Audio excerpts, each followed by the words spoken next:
നമ്മൾ അടുത്ത് നോക്കാൻ പോകുന്ന ബാർ ഡയഗ്രം ആണ് പെർസെൻറ്റേജ് ബാർ ഡയഗ്രം. അപ്പോൾ ഇവിടെ പെർസെൻറ്റേജുകൾ വെച്ചിട്ടാണ് നമ്മളിവിടെ ബാർ ഡയഗ്രം വരയ്ക്കാൻ പോകുന്നത്. അപ്പോൾ അതെങ്ങനെയാണ് ചെയ്യുന്നത് എന്ന് നോക്കാം. ഞാനിവിടെ ഒരു ഡാറ്റ എഴുതി വെച്ചിട്ടുണ്ട്. അപ്പോൾ ഇവിടെ ഡിഫറെൻറ്റ് ഇയേഴ്സിൽ 2004, 2005, 2005-06, 2006-07, 2007-08 ഈ ഡിഫറെൻറ്റ് ഇയേഴ്സിൽ നമ്പർ ഓഫ് സ്റ്റുഡൻസ് ആണ് നമ്മൾ കാണിച്ചിരിക്കുന്നത്.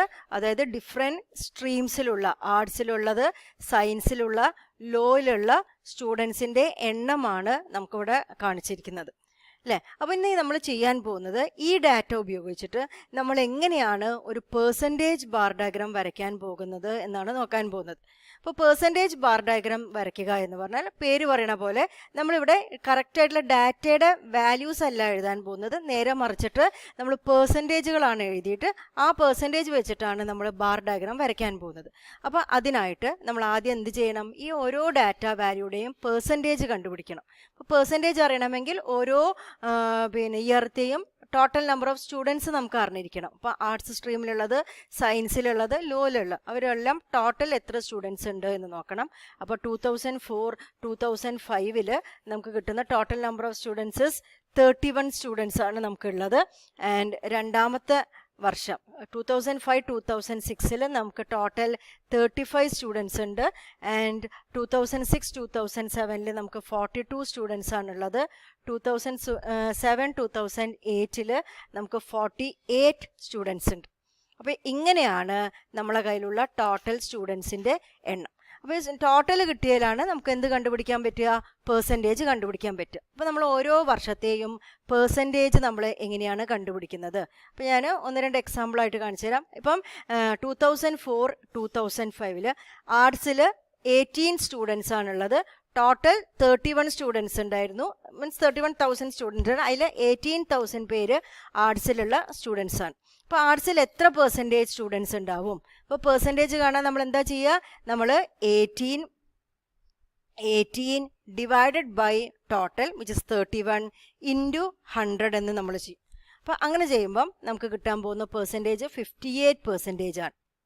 ഓക്കെ, ഇനി അതേമാതിരി സയൻസിൽ എത്ര പെർസെൻറ്റേജ് സ്റ്റുഡൻസ് ഉണ്ട് എന്ന് കാണാൻ വേണ്ടിയിട്ട് സയൻസിൽ എത്ര സ്റ്റുഡൻസ് ആണുള്ളത്? 9 അതായത് 9,000 സ്റ്റുഡൻസ് ആണുള്ളത്. ടോട്ടൽ 31,000. അപ്പോൾ അതിൻ്റെ പെർസെൻറ്റേജ് കാണാൻ 9/31 ഇൻറ്റു 100. അപ്പോൾ സയൻസിൽ എത്ര പെർസെൻറ്റേജ് സ്റ്റുഡൻസ് ആണുള്ളത്? 29% സ്റ്റുഡൻസ്. ഇത് റൗണ്ട് ചെയ്തിട്ടാണ് നമ്മളതൊക്കെ എഴുതുന്നത്. ആൻഡ് അടുത്തത് ലോയിൽ എത്ര പെർസെൻറ്റേജ് സ്റ്റുഡൻസ് ഉണ്ട്? 4,000 സ്റ്റുഡൻസ് ആണ്. അപ്പോൾ 4 by a total of 31,000 is is 31 into 100 അല്ലേ. അപ്പം നമുക്ക് കിട്ടുന്ന പെർസെൻറ്റേജ് 13% ആണ്. അപ്പം 2004-2005 സ്റ്റുഡൻസിൻ്റെ പെർസെൻറ്റേജ് നമ്മൾ എഴുതി. സയൻസിൽ 58% സ്റ്റുഡൻസ് ഉണ്ടായിരുന്നു. ആർട്സിൽ 58% സ്റ്റുഡൻസ്, സയൻസിൽ 29% സ്റ്റുഡൻസ് ആൻഡ് ലോയിൽ 13% സ്റ്റുഡൻസ് ഉണ്ട്. ഇനി അതേപോലെ അടുത്ത വർഷം നോക്കുകയാണെങ്കിൽ 2005-2006 പെർസെൻറ്റേജ് നിങ്ങൾ എങ്ങനെ കണ്ടുപിടിക്കും? 2000 ആർട്സിലുള്ള കുട്ടികൾ എത്രയാണ്? 20 ആണ്. ടോട്ടൽ 35. അപ്പോൾ percentages the value divided by the total 35 into 100. അപ്പോൾ അടുത്തത് 10 ഡിവൈഡഡ് ബൈ 35 ഇൻറ്റു 100. അങ്ങനെ ഓരോ കേസിലും നമ്മൾ എന്ത് ചെയ്യും? പെർസെൻറ്റേജുകളാണ് കണ്ടുപിടിക്കേണ്ടത്. അപ്പോൾ പെർസെൻറ്റേജ് വെച്ചിട്ടാണ് നമ്മളിവിടെ ബാർ ഡയഗ്രാം വരയ്ക്കാൻ പോകുന്നത്. ബാർ ഡയഗ്രത്തിൽ ഇവിടെ നമ്മൾ ഇയേഴ്സാണ് മാർക്ക് ചെയ്യാൻ പോകുന്നത്. 2004, 2005, 2006 അങ്ങനെ ഇയേഴ്സ് ഇവിടെ നമ്മൾ മാർക്ക് ചെയ്തിട്ടുണ്ടാവും. ആൻഡ് ഇവിടെ y ആക്സസിൽ നമ്മൾ വാല്യൂസ് ആണ് മാർക്ക് ചെയ്യുന്നത്. വാല്യൂസ് മാർക്ക് ചെയ്യുക പറഞ്ഞാൽ ഇവിടെ 100 ആണ്. അപ്പോൾ പെർസെൻറ്റേജുകളാണ് നമ്മൾ മാർക്ക് ചെയ്യാൻ പോകുന്നത്. അപ്പോൾ ഫസ്റ്റ് നമുക്ക് എന്തുണ്ടാവും? 10% അങ്ങനെ മാർക്ക് ചെയ്യാം. ഇവിടെ 20%, 30%, 40%, 50%, 60%, അങ്ങനെ 70, 80, 90, 100 ഇങ്ങനെ പെർസെൻറ്റേജ് മാർക്ക് ചെയ്യും. ഇവിടുത്തെ പ്രത്യേകത എന്ന് പറഞ്ഞാൽ ഇവിടെ നമ്മൾ പെർസെൻറ്റേജുകൾ മാർക്ക് ചെയ്യുമ്പോൾ എല്ലാ വർഷങ്ങളിലെയും ബാറുകളുടെയും ലെങ്ത് എന്തായിരിക്കും? നമുക്ക് കാണിക്കുന്നത് പെർസെൻറ്റേജ് ആണ്. അപ്പം 100% ലെങ്ത്തുള്ള 100 ലെങ്ത്തുള്ള ബാറുകളാണ്, സ്ട്രേറ്റ് ആയിട്ടുള്ള ബാറാണ് വരയ്ക്കേണ്ടത് കേട്ടോ. അപ്പോൾ അതുമാതിരി ഓരോ വർഷത്തിലെയും ബാറുകളെല്ലാം ഈക്വൽ ലെങ്ത്തും നമ്മൾ പറഞ്ഞ ഈക്വൽ വിഡ്ത്ത് ആയിരിക്കണം. അപ്പോൾ ഇവിടെ എന്തും കൂടി ആയിരിക്കണം, എല്ലാം 100 ലെങ്ത്തുള്ള ബാറുകളാണ് നമ്മൾ വരയ്ക്കുന്നത്. ഈ ഓരോ ബാറിനെയും നമ്മൾ വീണ്ടും സബ് ഡിവൈഡ് ചെയ്യുകയാണ്. അപ്പം 58%, അപ്പോൾ 58% വരെ നമ്മൾ മാർക്ക് ചെയ്യുന്നു. അതിൽ 58% വരെയുള്ളവർ ആർട്ട് സ്റ്റുഡൻസ് ആണ്. പിന്നെ 58 കഴിഞ്ഞ് വരുന്ന അടുത്ത 29%. അപ്പോൾ 58 പ്ലസ് 29 ആണ് നമ്മൾ ചെയ്യാൻ പോകുന്നത്. അപ്പോൾ എത്ര വരും? 87. അപ്പോൾ 87% വരെയുള്ള ആൾക്കാർ എത്രയാണ്? സയൻസിൻ്റെ ആളുകളാണ്. ആൻഡ് ബാക്കിയുള്ളവർ ലോൻ്റെ കുട്ടികളായിരിക്കും. അപ്പോൾ എല്ലാ ബാറുകളുടെയും ലെങ്ത്ത് സെയിം ആയിരിക്കും. അതാണ് പെർസെൻറ്റേജ് ബാർ ഡയഗ്രത്തിൻ്റെ പ്രത്യേകത. സബ് ഡിവൈഡഡ് ബാർ ഡയഗ്രാം പോലെ നമ്മൾ സബ് ഡിവൈഡ് ചെയ്യേണ്ടത്, പക്ഷേ ബാറുകളെല്ലാം ഈക്വൽ ലെങ്ത് ഉള്ള ബാറുകളായിരിക്കും. അപ്പോൾ അതിനെ ഒന്ന് നീറ്റായിട്ട് വരച്ചിരിക്കുകയാണ്. ഇവിടെ ഓരോ വർഷത്തെയും ബാറുകൾ നമ്മൾ മാർക്ക് ചെയ്തിട്ടുണ്ട്. നമ്മൾ സെപ്പറേറ്റ് ആയിട്ട് എന്തും കൂടി ഇവിടെ കാൽക്കുലേഷൻ നടത്തിയൊരു ടേബിളിൽ കാണിച്ചിട്ടുണ്ട്. ഓരോന്നിൻ്റെയും പേഴ്സൻറ്റേജുകൾ നമ്മൾ കാൽക്കുലേറ്റ് ചെയ്തിട്ടുണ്ട്. ഞാൻ നേരത്തെ പറഞ്ഞ മാതിരി 18 ബൈ ദ ടോട്ടൽ 31/100. അതുമാതിരി ഓരോന്നിൻ്റെ ഓരോ കേസിലും നമ്മൾ പേഴ്സൻറ്റേജുകൾ കണ്ടുപിടിച്ചിട്ട് ഈ പേഴ്സൻറ്റേജുകൾ വെച്ചിട്ടാണ് ഇവിടെ ബാർ വരച്ചിരിക്കുന്നത്. അപ്പോൾ നമ്മൾ ചെയ്തിരിക്കുന്നത് സബ് ഡിവൈഡഡ് ബാർ ഡയഗ്രാം വരയ്ക്കുന്ന പോലെ തന്നെയാണ് വരച്ചിരിക്കുന്നത്. അവിടെ വാല്യൂസ് മാർക്ക് ചെയ്തതിന് പകരം പേഴ്സൻറ്റേജുകൾ കണ്ടുപിടിച്ചിട്ട് ആ പേഴ്സൻറ്റേജുകളാണ് ഇവിടെ മാർക്ക് ചെയ്തിരിക്കുന്നത്. അതിൻ്റെ എല്ലാ ബാറുകളും എന്തായിരിക്കും? Are of equal length. അതാണ് പേഴ്സൻറ്റേജ് ബാർ ഡയഗ്രത്തിൻ്റെ പ്രത്യേകത. അപ്പോൾ നമ്മൾ ഇതുവരെ നോക്കിയതെല്ലാം 1 ഡയമെൻഷണൽ ഡയഗ്രാംസ് ആയിരുന്നു. ഇനി ഞാൻ അടുത്ത് നോക്കാൻ പോകുന്നത് ഒരു പൈ ഡയഗ്രാമാണ്, which is a 2 dimensional diagram. ഇതെന്ത് ഡയഗ്രാമാണ്? ഇതൊരു 2 ഡയമെൻഷണൽ ആയിട്ടുള്ള ഡയഗ്രാമാണ്. അപ്പോൾ ഇവിടെ നമ്മൾ ഡാറ്റയെ റെപ്രസെൻ്റ് ചെയ്യാൻ പോകുന്നത് ലെങ്ത് ഓഫ് ദ ബാറുകളിലല്ല, നേരെ മറിച്ചിട്ട് ഏരിയ ഓഫ് സെക്ടേഴ്സ് ആണ്. അതായത് ഒരു സർക്കിളിനെ നമ്മൾ ഓരോ സെക്ടറുകളായിട്ട് ഡിവൈഡ് ചെയ്ത് അതിൻ്റെ ഏരിയ കൊണ്ടാണ് ആരെ റെപ്രസെൻ്റ് ചെയ്യാൻ പോകുന്നത്? നമ്മളെ ഡാറ്റേനെ റെപ്രസെൻ്റ് ചെയ്യാൻ പോകുന്നത്. അപ്പോൾ അത് കാണിക്കാൻ വേണ്ടിയിട്ട് ഞാനൊരു ക്വസ്റ്റ്യൻ ആയിട്ടാണ് എഴുതിയിരിക്കുന്നത് ഇവിടെ. Draw A pi diagram to represent the distribution of blood groups O among gypsies, Indians and Hungarians. അപ്പോൾ ഇവിടെ ബ്ലഡ് ഗ്രൂപ്പ് O ഗ്രൂപ്പുള്ള ആളുകളുടെ എണ്ണമാണ്, A ഗ്രൂപ്പുള്ള ബ്ലഡ് ഗ്രൂപ്പുള്ള ആളുകളുടെ എണ്ണമാണ് ഇവിടെ തന്നിരിക്കുന്നത്. ജിപ്സീസിൽ 343 ജിപ്സീസിന് O ഗ്രൂപ്പാണുള്ളത്. 314 ഇന്ത്യൻസിന് O ഗ്രൂപ്പാണുള്ളത്. 344 ഹംഗേറിയൻസിന് O ഗ്രൂപ്പാണുള്ളത് അല്ലേ. അപ്പോൾ ഇത് വെച്ചിട്ടാണ് നമ്മളൊരു പൈ ഡയഗ്രാം വരയ്ക്കേണ്ടത്. അപ്പോൾ ഇവിടെ ടോട്ടൽ 1000 ആളുകളാണ് ഉള്ളത്. അപ്പോൾ ഒരു പൈ ഡയഗ്രാം എങ്ങനെയാണ് വരയ്ക്കുക വെച്ചാൽ, പൈ ഡയഗ്രാം നമ്മളൊരു സർക്കിളാണ് വരയ്ക്കാൻ പോകുന്നത്. ഒരു സർക്കിളിനെയാണ് നമ്മൾ സബ് ഡിവൈഡ് ചെയ്യുന്നത്. അത് ഞാൻ ഒരു റേഡിയസ്, എവിടെയെങ്കിലും ഒരു ആർബിട്രറി ആയിട്ട് ഒരു റേഡിയസ് ഞാനിപ്പോൾ ഇങ്ങനെ വരച്ചു. ഈ റേഡിയസ് വെച്ചിട്ട് നമ്മൾ ഈ ഡാറ്റ പ്രകാരമാണ് നമ്മൾ ഡാറ്റേനെ ഡിവൈഡ് ചെയ്യേണ്ടത് അല്ലേ. അപ്പോൾ ഈ സർക്കിളിനെ ഡിവൈഡ് ചെയ്യണമെങ്കിൽ ഈ ഡാറ്റ വാല്യൂവിന് കറസ്പോണ്ടിങ് ആയിട്ടുള്ള ആംഗിൾ ഞാൻ കണ്ടുപിടിക്കുകയാണ് വേണ്ടത്. അപ്പോൾ എങ്ങനെയാണ് ആംഗിൾ കണ്ടുപിടിക്കുന്നത്? അപ്പം നമ്മൾ പെർസെൻറ്റേജ് കാണുന്നത് എങ്ങനെയാണ്? The data value by total into 100 ആണ് പെർസെൻറ്റേജ് കണ്ടത് അല്ലേ. നേരത്തെ ഇപ്പോൾ കണ്ടിട്ടുണ്ടായിരുന്നു നമ്മളപ്പുറത്ത് പെർസെൻറ്റേജ് ബാർ ഡയഗ്രാം വരയ്ക്കുമ്പോൾ പെർസെൻറ്റേജ് കണ്ടത് ആ value divided by its total into 100. എന്നാൽ ആംഗിൾ കാണണമെങ്കിൽ the value divided by total എത്രയാണ്? 1000 ആണ്.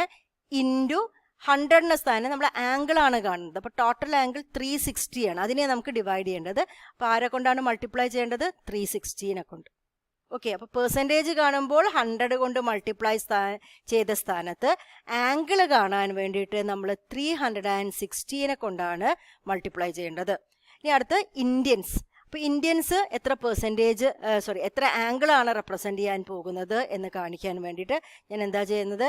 314 divided by the total 1000 into 360 ഇങ്ങനെയാണ് ചെയ്യുന്നത്. ആൻഡ് ഹംഗേറിയൻസിൻ്റെ കാര്യം അറിയണമെങ്കിൽ അതിൻ്റെ ആംഗിൾ കാണാൻ 344 ഡിവൈഡഡ് ബൈ ടോട്ടൽ 1000 ഇൻറ്റു 360. അപ്പം ഇങ്ങനെയാണ് നമ്മൾ എന്ത് കണ്ടുപിടിക്കുന്നത്? ആംഗിളുകൾ കണ്ടുപിടിക്കുന്നത്. ഇതിനെ ഞാൻ സിംപ്ലിഫൈ ചെയ്ത് ഞാൻ റൗണ്ട് ചെയ്തിട്ടാണ് എഴുതാൻ പോകുന്നത്. ഇവിടെ 123 ആണ് ജിപ്സീസിന് കറസ്പോണ്ടിങ് ആയിട്ടുള്ള ആംഗിൾ വരുന്നത്. ഇന്ത്യൻസിന് കറസ്പോണ്ടിങ് ആയിട്ടുള്ള ആംഗിൾ വരുന്നത് 113 ആണ്.